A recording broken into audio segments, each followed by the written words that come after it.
Hey guys, Jordan here, and in this video I'm going to be answering a question about bracket shooting, so let's get into it. Alright, so on my channel I talk about real estate photography, so if that's something you're interested in, then make sure to subscribe.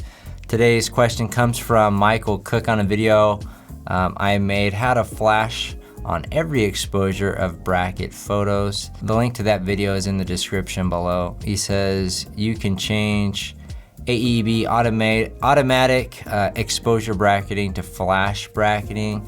I believe it changes the flash power instead of the shutter speed.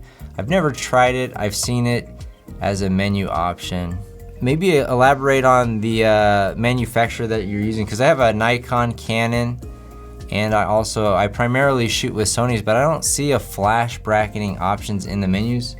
I might double check the Canon and the Nikons, but at least my experience with Sony's, you can't flash on all three exposures if you're using a TTL flash, which communicates with the camera, and it'll flash a proper amount of flash depending on the room and the lighting.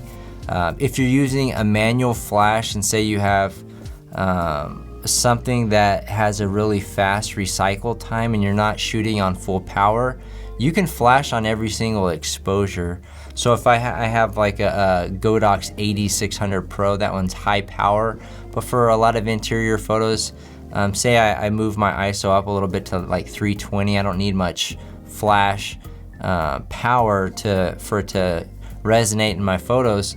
So you know, it can recycle really fast, and it'll fire on all three shots. That being said, for it to do that, you have to have a trigger that is a you know, a manual flash trigger.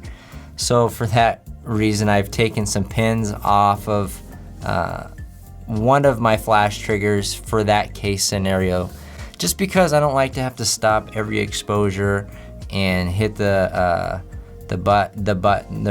shutter button, right? I just like it to fire all three in sequence. So anyways, that's kind of a workaround. But yeah, those are some variables that you're gonna have to have. But honestly, in the settings, let me know.